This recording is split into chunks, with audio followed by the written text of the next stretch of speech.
En el año 2010, el senador, su último acto como senador de la República, hizo el debate, más bien la presentación a la prensa de lo que llamamos el cartel de la contratación, que lo presenté en 2 capítulos, el de Bogotá y el de la Nación.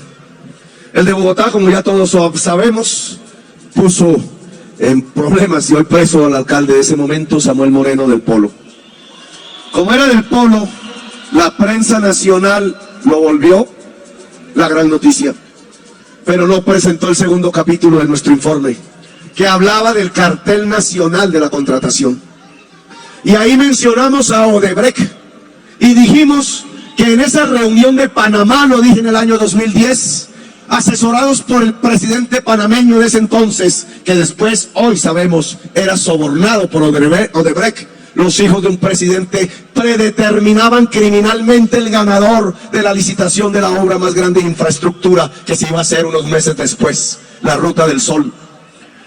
Y que en esa reunión habían asistido el grupo Nule y el grupo Odebrecht, y que la posición de los hijos del presidente era que el grupo Nule se debería ir y que deberían ser reemplazados por Odebrecht.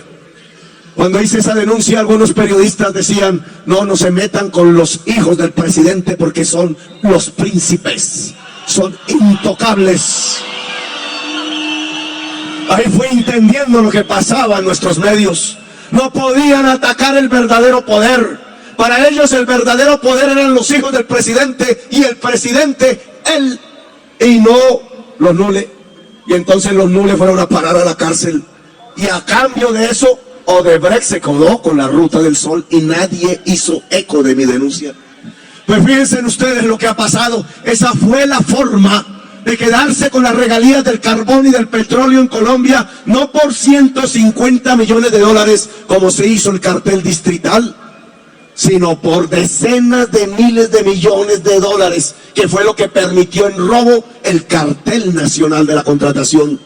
El cartel nacional de la contratación se quedó con todas las obras, con los megaproyectos, e incluso hicieron megaproyectos innecesarios para que los recursos de las regalías pudieran pasar a un cartel de grandes magnates y a una clase política que se llenó los bolsillos de los dineros que le correspondían a todos los colombianos. Por eso hay un Reficar, por eso hay una Ruta del Sol, por eso hay un puente de Chirajara que se cae, por eso podemos ver lo que estamos viendo en Hidroituango, por eso estos grandes hechos de corrupción que han llenado las páginas, ahora sí, de la prensa, tienen un origen, una base. Es que es la manera ingeniosa, astuta, casi que ingenieril, de haberse quedado con el dinero del carbón y del petróleo. A Colombia la saquearon y la quieren seguir saqueando. Por eso 2 candidatos presidenciales coinciden, Duque y Vargas Lleras, en que hay que mantener a Colombia sujeta a la exportación del carbón y del petróleo, así haya necesidad de usar el agua de Colombia para poder fracturar las piedras y sacar los cunchos. Así se contaminen las aguas de Colombia y las tierras, con tal de que queden 5 años más para poder organizar la gran piñata final y quedarse con los recursos definitivos finales del petróleo y del carbón. Estamos viviendo una época agónica. La clase política tradicional nos ha demostrado hasta la saciedad su degradación en medio de la sangre, la violencia y el saqueo de las arcas. Que no vengan aquí los conservadores y conservadoras a decirnos que es que como Álvaro Uribe Vélez plantea volver a la Constitución de 1886, entonces es su ídolo político. No, es el jefe del régimen de corrupción que denunciara a Álvaro Gómez Hurtado en su momento. Que no venga el liberalismo a plantear que entonces el eje de la política va a ser Germán Vargas Lleras.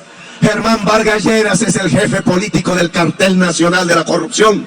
¿Acaso Santos no lo puso de jefe de la infraestructura de Colombia? ¿Cuál es la respuesta si como vicepresidente encargado de la infraestructura de Colombia saboteó el metro subterráneo de Bogotá y dejó permitir las obras improvisadas y afanosas del Hidroituango? ¿No es él acaso el responsable político que debería decirnos algo?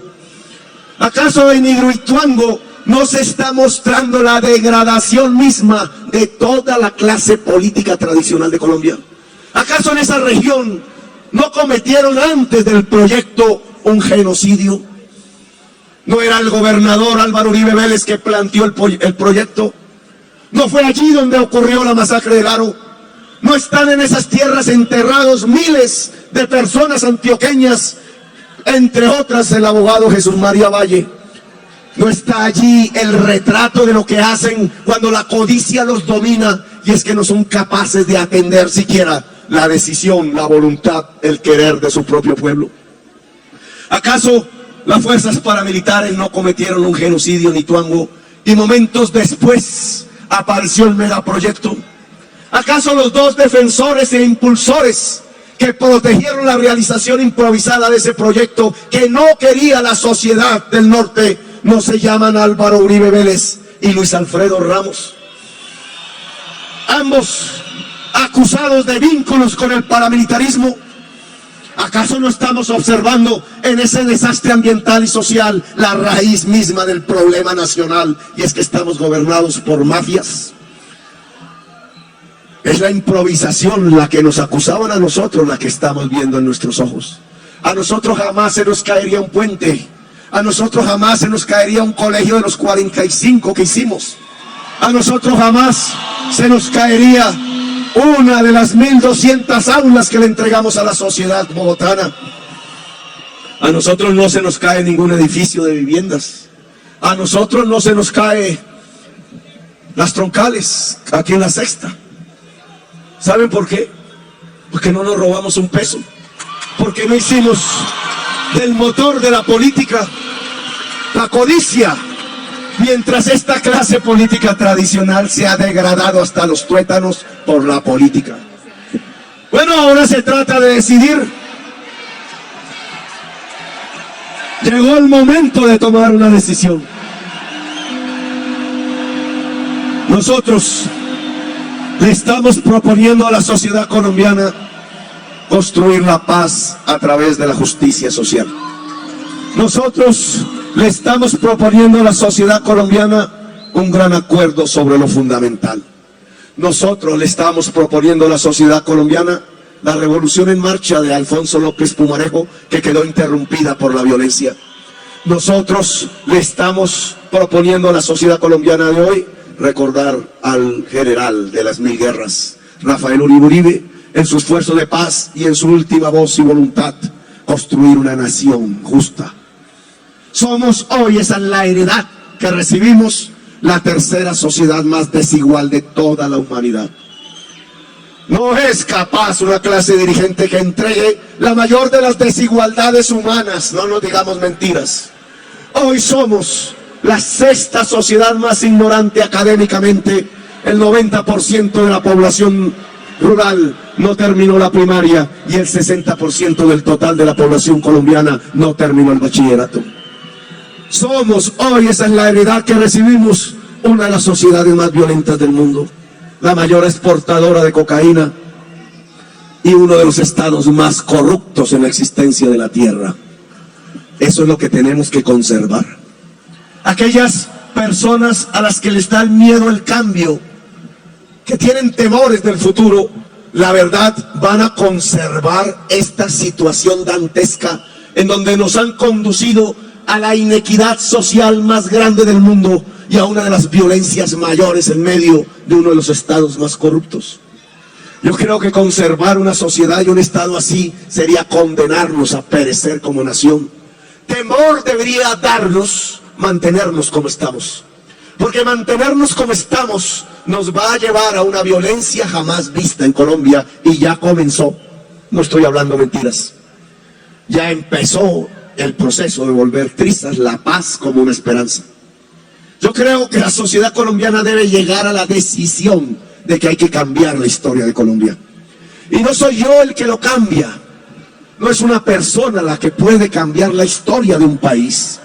Es el pueblo mismo, y ahí la importancia de esta congregación.